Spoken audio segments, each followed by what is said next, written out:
Part 1. 2. Gateway.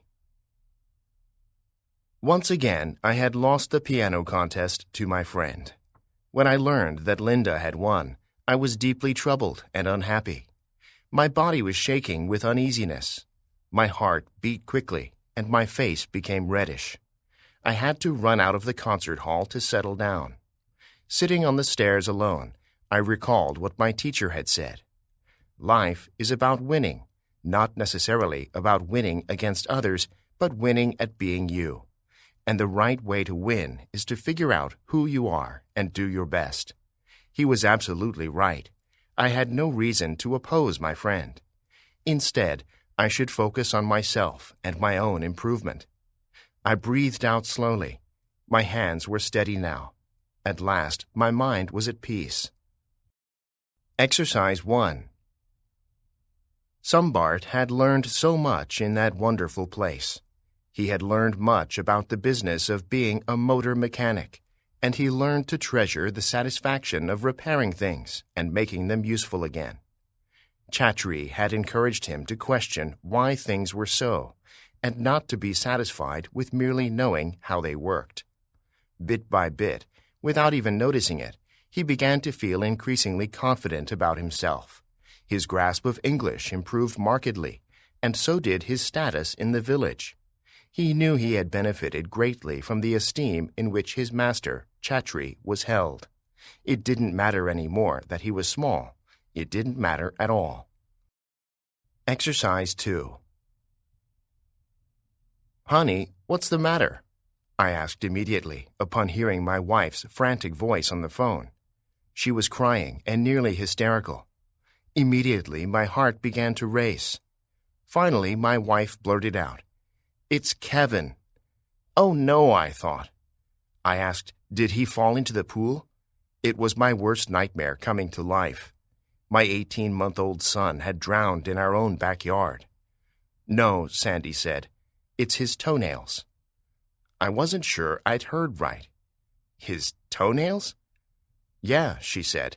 They're purple. Purple? I was really confused now.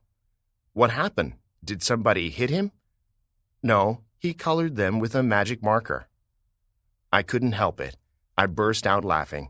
Little Kevin had always shown a predisposition toward art, but this creative act really beat them all. What are you laughing about? Sandy asked, horrified. Little boys do things like that, I replied. That's the funniest thing I've ever heard. Exercise 3. Chase was up early on the appointed day. He fed his rabbits, dogs, and cats, and even found time to rake leaves in the backyard. Before Chase and his mother left the house, he filled his jacket pocket with sugar cubes for the golden-maned mare, who he knew would be waiting for him. To Chase, it seemed an eternity before his mother turned the car off the main road and down the lane to the Raker farm. Anxiously, Chase strained his eyes for a glimpse of the mare that he loved so much. As they drew closer to the farmhouse and barns, he looked, but Lady was nowhere to be seen. Chase's pulse pounded as he looked for the horse trailer. It was not there. Both the trailer and horse were gone. His worst nightmare had become a reality. Someone had surely bought the horse, and he would never see her again. Exercise 4. The house behind them, standing up gray, was a far more terrible thing than it had been when they faced it.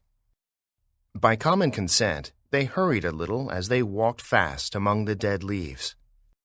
The wind, too, was at their back now, and flung fluttering things about their legs and against their ears. They were afraid to look round, and yet afraid to go on without glancing behind them. Halfway down the drive, too, they heard a rustling among the trees, a louder rustling than that caused by the wind.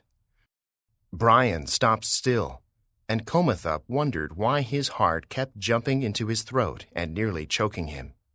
Then, from among the shadows of the trees, came a little figure all in white, a figure smaller even than Comathup, but very terrible coming in that fashion, and in that hour, and in that place.